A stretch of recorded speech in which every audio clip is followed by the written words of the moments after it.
4월 7일 보궐선거 특집으로 매주 월요일 후보로 본 한국현대사 시간 마련해드렸죠. 오늘도 이어서 특별한 시간을 위해 세 분 자리하셨습니다. 박원석 전 정의당 의원, 안녕하세요. 네, 안녕하세요. 반갑습니다. 그리고 어김없이 뉴스빙하 김민아, 뉴스화상 김수민 두 시사평론가 일부에 이어서 나오셨습니다.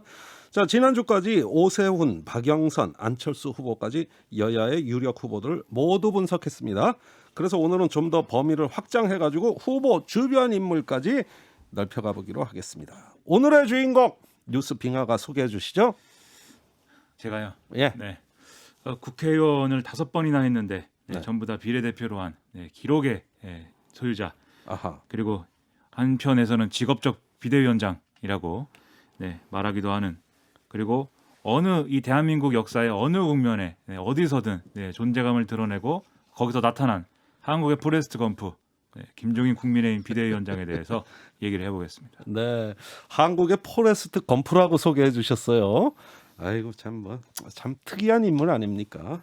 김종인 국민의힘 비대위원장 정치 이력을 살펴보려면 물경 40년 전으로 거슬러 올라갑니다. 킹마우스 임경빈 작가가 김종인 위원장의 정치 이력을 간추려봤습니다. 모두의 이력서는 역사가 된다. 정치인 김종인의 정치 약사. 1940년생, 올해 우리 나이로 82세의 여전한 현역 정당 대표입니다. 1970년대 이후 꾸준히 활동을 하면서 중요한 역사적 현장에 불쑥불쑥 등장한다. 이런 의미에서 한국의 포레스트 검프라고 불리는데요. 늘 권력 중심부주의를 배회했다는 평가와 필요할 때 필요한 역할을 했다는 평가가 엇갈립니다. 정치 인생 전반부는 대통령들의 경제 교사 시절입니다. 1970년대에는 독일 유학 경험을 살려 의료보험과 부가세 도입의 역할을 했고 1980년에는 전두환의 국보위에 참여했다가 민정당 전국구 의원에 당선됩니다.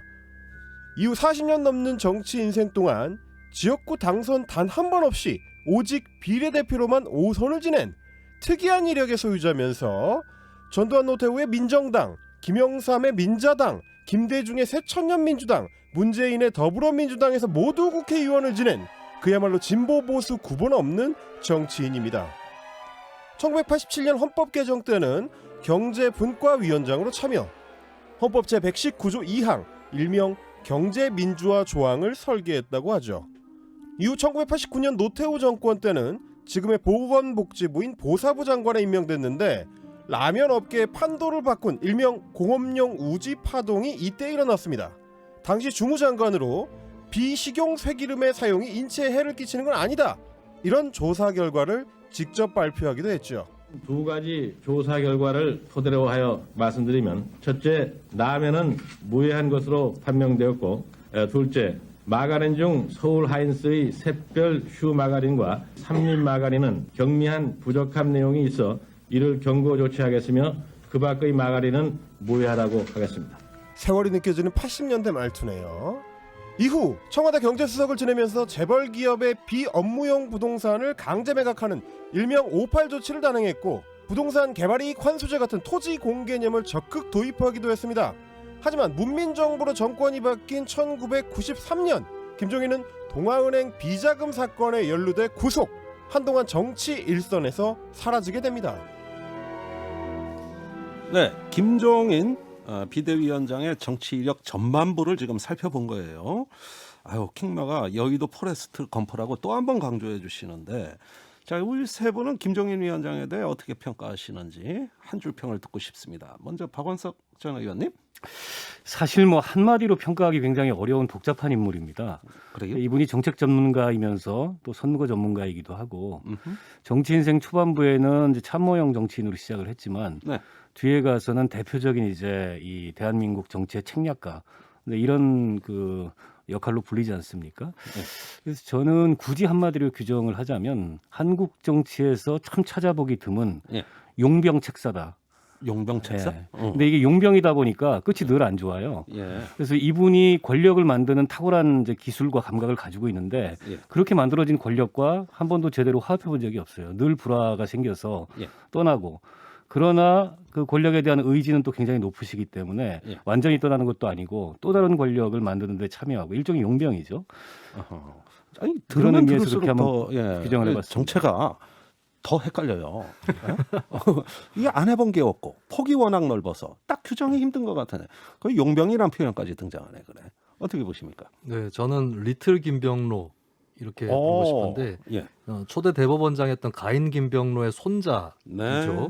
그리고 이제 할아버지를 통해서 정치를 배웠다라고 해도 과언이 아닐 텐데 이 김병로 초대 대법원장은 대법원장이었을 뿐만 아니라 1960년대에 야권 정치인이었습니다. 예. 그리고 그가 만들었던 당 이름 중에 하나가 국민의 당이었어요. 하필이면. 예. 네. 그러면서 이제 야권 통합 운동도 하고 그랬는데 당시에는 집에 사람들이 찾아가서 식사도 같이 하고 회의도 같이 하는 이런 문화들이 많이 있었는데 그때 이제 김종인 위원장 같은 경우는 할아버지를 모시고 있었던 비서에 아하. 가까운 위치였단 말이죠. 그럼 영향을 받았겠네요. 그렇습니다. 그 영향을 많이 받을 수밖에 없었다라고 예. 하는 것이고 그리고 기질적으로 좀 닮은 부분이 있는 것 같아요. 그래요? 김병로 원장 같은 경우도 정치를 하면서 예. 지역구에서 가가지고 인사하고 이런 것들을 잘 못했다고 합니다. 그래요? 뻣뻣했다라고 하는 건데 예. 김종인 위원장 또 지역구에서는 한 번도 당선이 된 적이 없죠. 예. 1988년 총선 때 이해찬 한 번 당시 딱 출마했는데. 네, 후보한테 밀려서 떨어졌고 나머지는 다 낙선했고. 비례대표 전국구로 정치를 했었습니다. 예.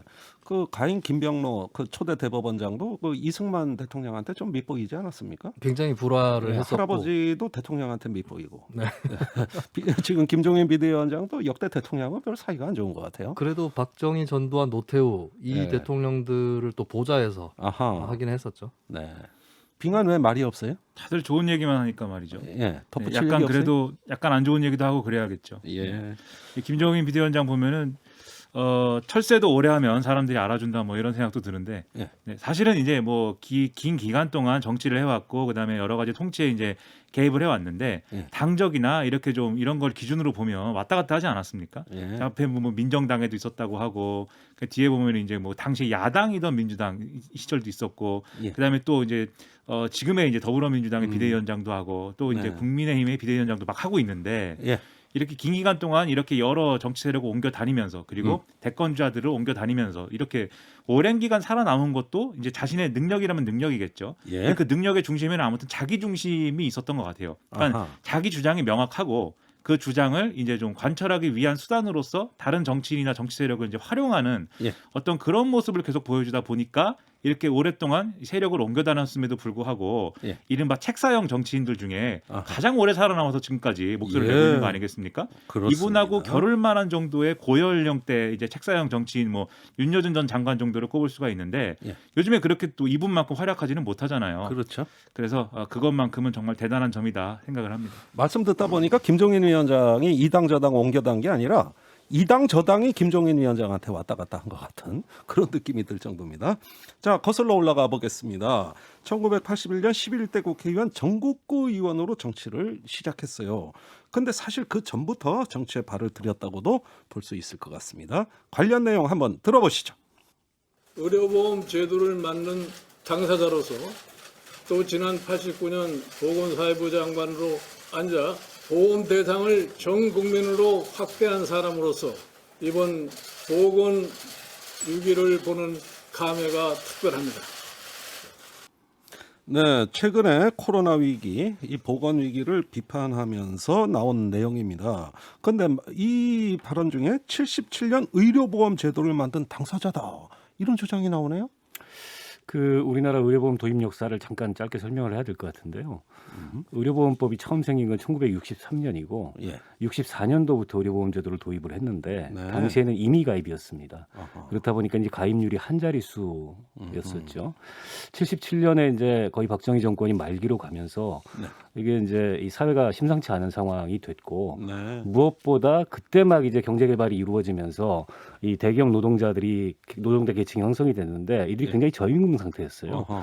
그래서 그걸 방치해서는 정권을 유지하기 힘들다. 예. 또 당시에 박정희 정권의 주요 지지 기반이었던 공무원, 군인 뭐 이런 사람들의 말하자면 마음을 얻기 위해서 의료보험 제도를 확대해서 도입을 했는데 당시에 그 의료보험 제도는 굉장히 특권적인 제도였습니다. 아무나 아하. 가입할 수 없는 제도. 그래서 일설에 의하면 의료보험증을 맡기고 술도 먹고 이랬다 그래요. 그래요. 그런 의료보험 제도를 도입을 했던 거죠. 77년도에. 예. 근데 이렇게 이제 절반 만에 의료보험 제도가 전 국민 의료보험으로 확대된 건 89년이었는데 네. 공교롭게도 김종인 위원장이 77년도 이 제도를 도입할 때는 그 평가 교수단에 예. 단원으로서 거기에 개입을 했고 했고. 89년도에는 보건사회부 장관, 지금은 예. 보건복지부 장관이죠. 음. 그래서 전 국민 도입을 확대했던 네. 그 역사적 장면이 등장을 하기 때문에 저런 그럼 얘기가 본인이 주인공인 건 맞네요. 뭐 그렇게 스스로 평가해도 뭐 크게 아주 틀린 사실은 아닌 것 같아요. 예. 다만 조금 첨언을 하자면 이제 어목하던 시절 아닙니까? 77년 이런 때 예. 김종인 비대위원장 혼자 이제 이런 마음을 먹었다고 해서 관철할 수는 없었을 것이고 예. 권력의 의지가 같이 이제 작용하면서부터 이제 시작이 되는 사건이기 때문에 예. 이 77년도부터의 이제 일을 다 이제 본인이 주도했다 이렇게 얘기하는 것은 자기 중심적인 좀 평가다 예. 이런 생각도 한편 드는데요. 하지만 말씀하신 것처럼 89년도에 이제 장관 입장에서 이 이제 정책을 만드는데 이제 힘을 보탠 것이었기 때문에 예. 그런 점에서는 어쨌든 전 국민 대상으로 한 이제 의료보험의 확대 이런 데서는 분명히 이제 공이 있는 것은 부정할 수 없는 사실인 거죠. 지금 청취자 질문이 들어왔는데 빙하한테 꼭 물어보래요.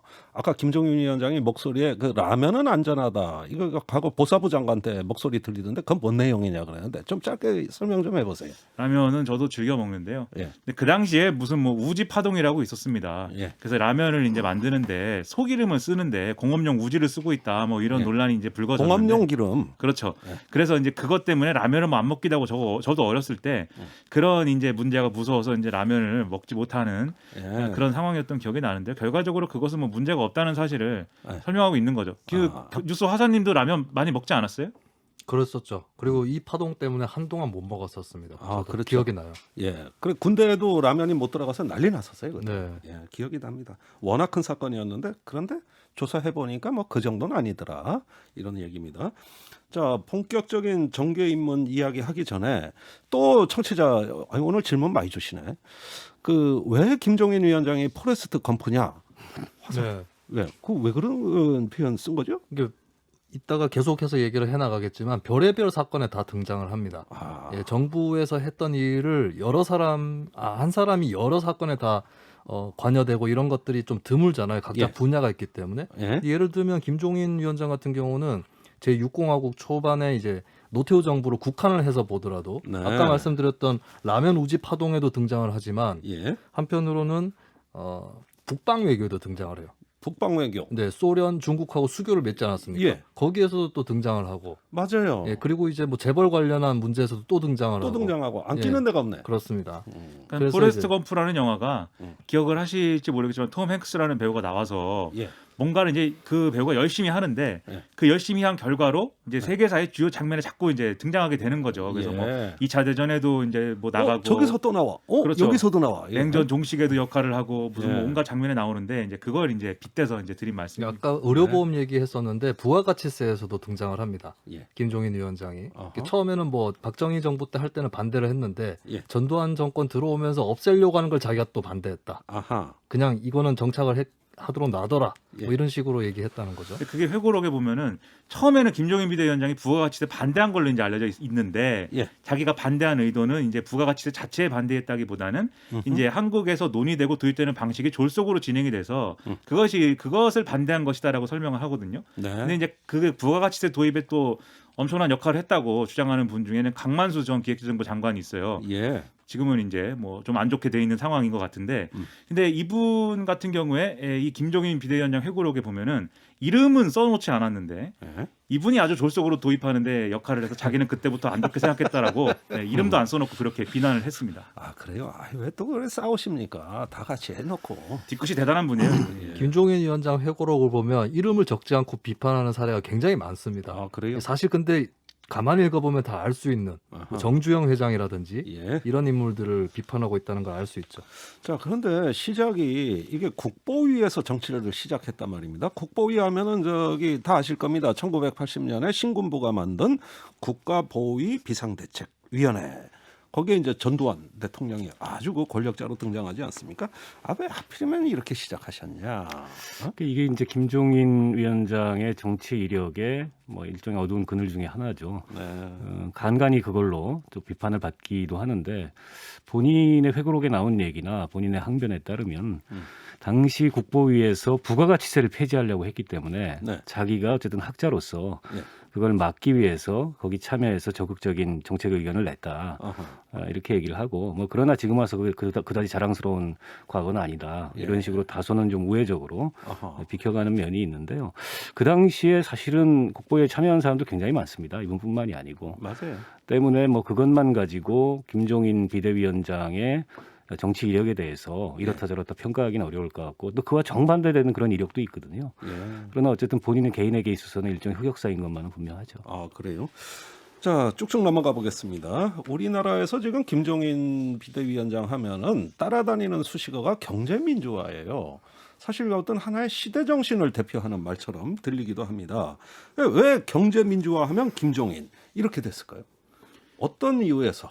그렇게 87년 헌법을 만들 때 이른바 119조 2항에 보면 예. 이제 거기에 이제 경제민주화 관련 이제 표현이 있다는 것이죠. 그래서 119조를 보면은 1항은 대한민국의 경제 질서는 개인과 기업의 경제상의 자유와 창의를 존중하는 기본으로 한다 이렇게 돼 있는데 네. 2항에 보면은 국가는 균형 있는 국민 경제의 성장 및 안정과 적정한 소득의 분배를 유지하고 시장의 지배와 경제력의 남용을 방지하며 경제 주체 간의 조화를 통해 경제의 민주화를 위하여 경제에 관한 규제와 조정을 할 수 있다.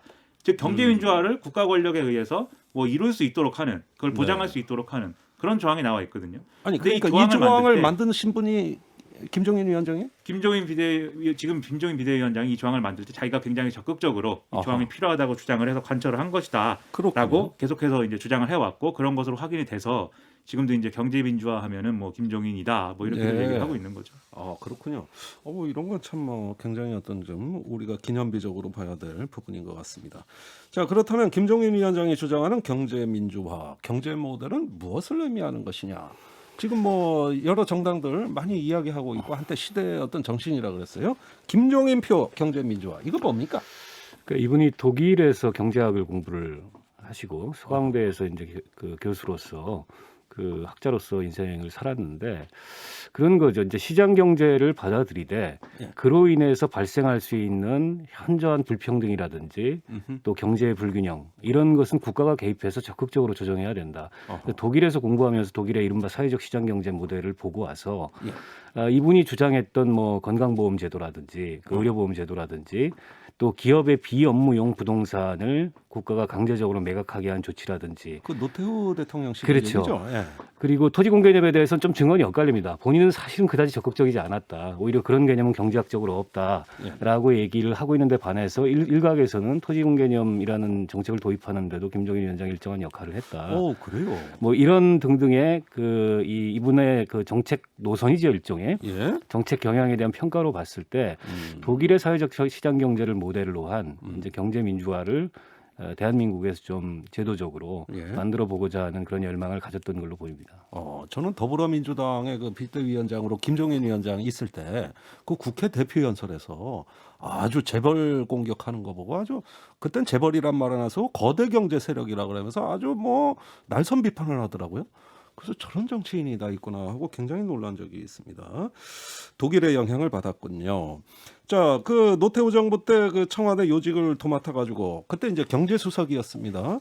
거기서 58 조치 이거 참 뭐 그때 파격적 조치 아니었습니까? 네, 그때 이제 재벌이 한국 경제가 한창 성장을 할 그런 상황에 있었는데 네. 재벌이 이제 재산들이 상당히 이제 부동산 쪽으로 가 있었던 거죠. 이걸 놔두면은 이제 여러 가지 산업 경쟁력에도 도움이 안 되고 예. 또 부동산에서 문제가 생길 수 있다 이런 판단을 하고 이것을 매각토록 하기 위해서 네. 조치를 취한 건데 이거 어떻게 보면은 뭐 정책적으로 정교하다기보다는 힘과 힘의 대결이었다라고 예. 볼 수가 있겠고 이때 이제 김종인 위원장 특유의 어떤 그 뭐라고 해야 될까요? 강단이라고 해야 될지. 강단? 네, 뭐 그런 것들이 좀 발휘가 돼서 정책이 시행이 된 것이죠. 사실 아까 토지공 개념 얘기가 나왔었는데 예. 김종인 위원장 회고록에 보면은 자신은 토지공 개념에 반대한다. 예. 그럼 말도 안 되는 개념이다. 이렇게 얘기를 또 하고 있어요. 예. 근데 이것 같은 경우는 이제 토지공 개념까지 갈 거 없이 재벌들이 이렇게 부동산을 소유하고 있는 것 자체가 문제다. 이걸 놔두면 안 된다. 예. 뭐 이렇게 조금 더 쉬운 놔두면 논리- 안 된다를 네.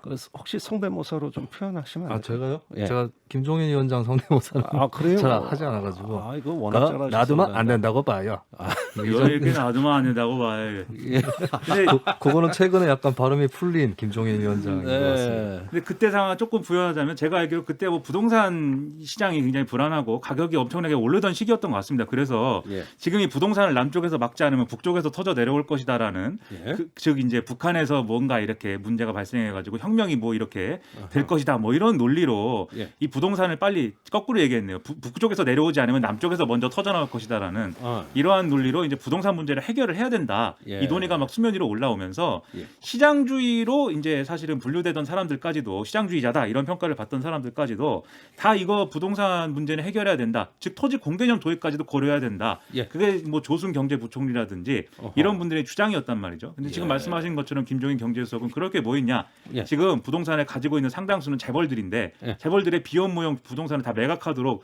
강제를 해가지고 예. 이 부동산 가격을 잡을 수가 있다. 실제로 청와대에 다 불러서 예. 이 각 재벌 기업에 예를 들면 뭐 기조실장 정도 되는 사람들 다 불러서 예. 이 비업무용은 다 팔아라 이렇게 강제를 했는데 그래서 얼마나 실제 팔았습니까? 실제로 이제 뭐 팔다가 말다가 한 판 것도 있고 안 판 것도 있는데 끝까지 고집을 막 가장 강하게 이제 세운 것이 아마도 현대그룹으로 이제 알려져 있는 것 같아요. 예. 그리고 현대그룹이 가장 뭐 억울하다는 입장을 피력을 하면서 나중에 이제 대선 출마까지 가는 뭐 그런 징검다리가 또 된 사건이다 이런 평가도 있는 것 같습니다. 그때 정주영 회장이 네. 이제 저 안 되겠다. 더럽고 안 입고 와서 나도 한번 나가야겠다. 이랬다 이거죠. 그렇다는 자다- 설이 있습니다. 자다가 일어나서 김종인 수석을 욕했다.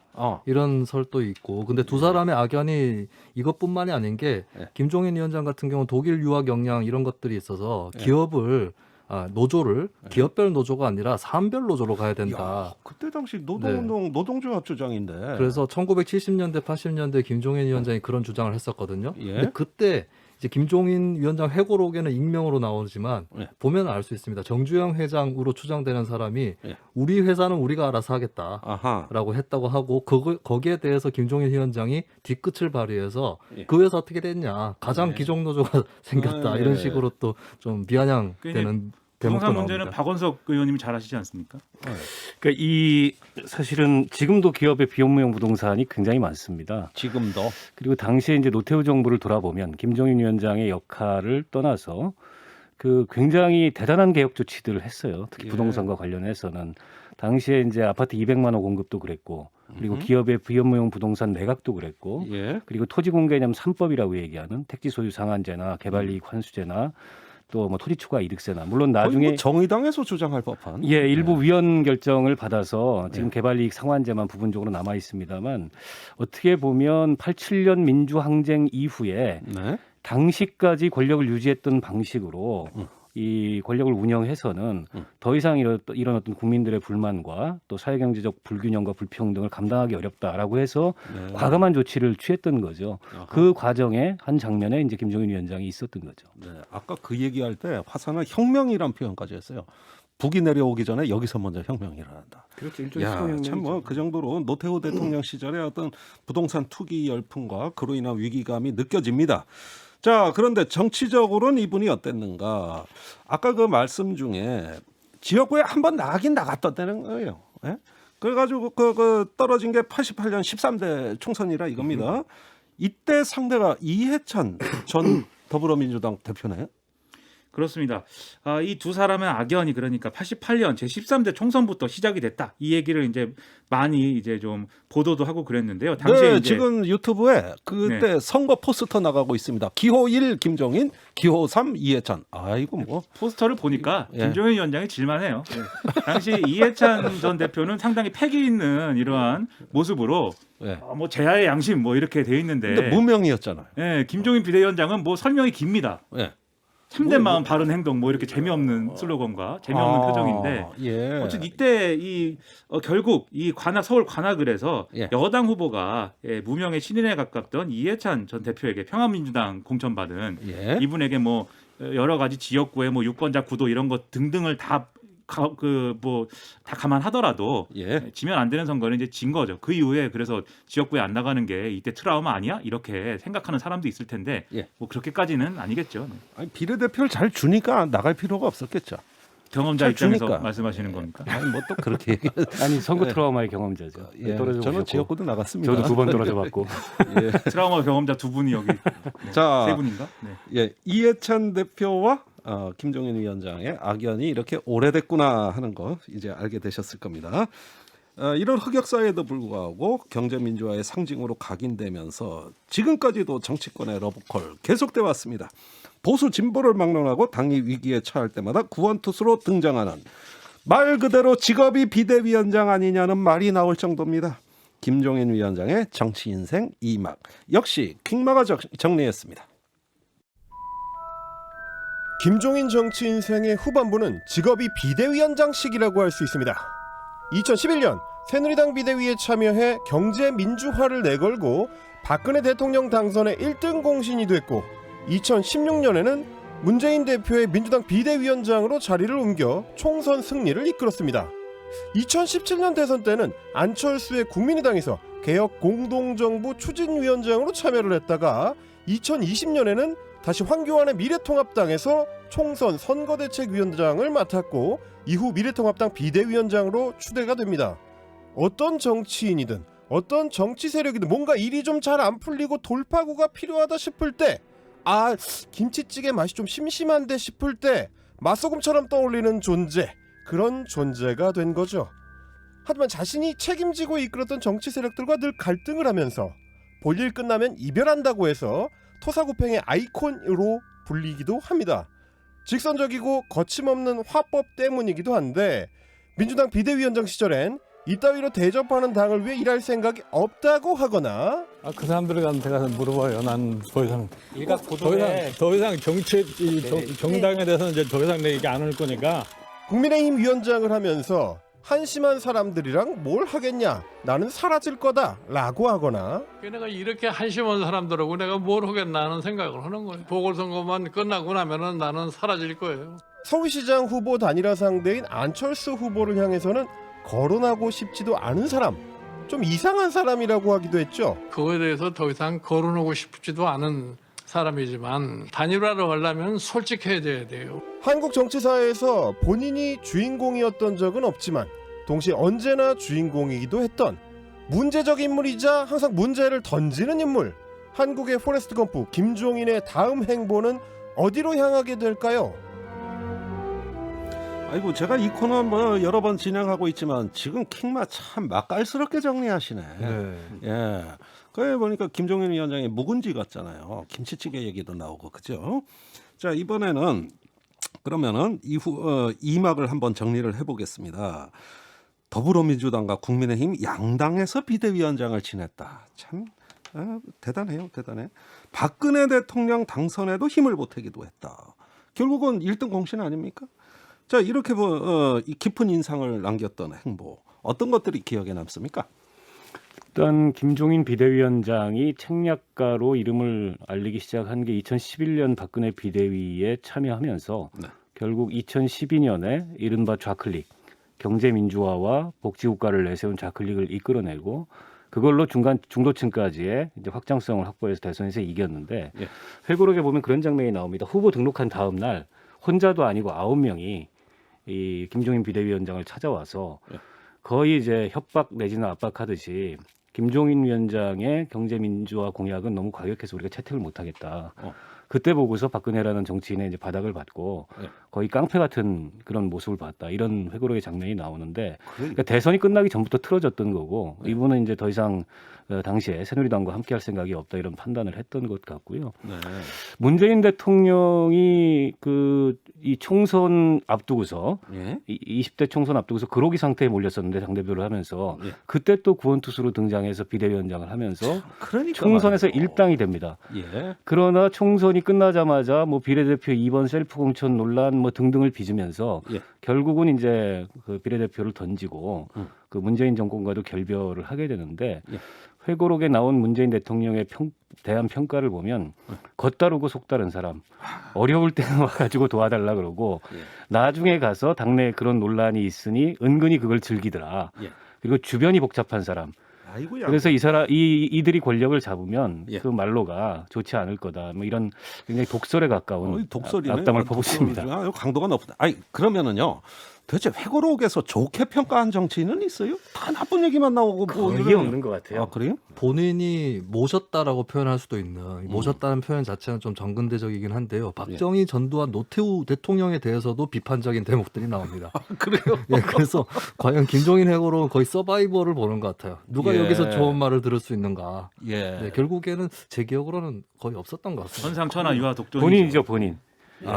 자기 중심적으로 나만의 회고록을 의도가 썼으니까. 근데 이 경제민주화 관련해서는 약간 박근혜 캠프에 갔던 게 결과적으로는 자기 몸에 안 맞은 옷을 입은 격이 됐는데 예. 왜냐하면 이 당시에 경제민주화 담론을 돌이켜 보면 한 3가지 정도 버전이 있었습니다. 첫째는 예. 재벌의 뭐 순환 출자 구조라든가 이런 거를 소폭 이제 손을 봐서 예. 그걸로 재벌을 뭐 똑바로 돌아가게 하자 이 정도 수준의 경제민주화 주장이 있었는데 예. 김종인 비대위원장이 당시 주장은 사실 여기에 좀 가까웠거든요. 어허. 두 번째 버전이 이제 완전히 그 주주 이 자본주의를 주주 이 소액주주 운동과 같은 수준으로 예. 만들어 가지고 완전히 이제 주주의 권한을 충분히 보장하는 그런 걸 만들어야 된다 이런 주장도 있었는데 예. 그거 이제 수용할 수 없는 이런 주장이었던 거고 아하. 세 번째는 완전히 사회적 평등의 차원에서 경제민주화를 하자는 주장도 있었는데 예. 그거 이제 박근혜 캠프에서 거론할 수 없는 내용 아니겠습니까? 예. 그래서 뭐 100% 대한민국 그다음에 뭐 생애 맞춤형 뭐 생애 주기별 맞춤형 복지 그다음에 경제 민주화 이런 여러 가지를 거론했지만 예. 결국은 제대로 된 거는 이제 하나도 없었죠. 박근혜 정권에서는 그런 아하. 점에서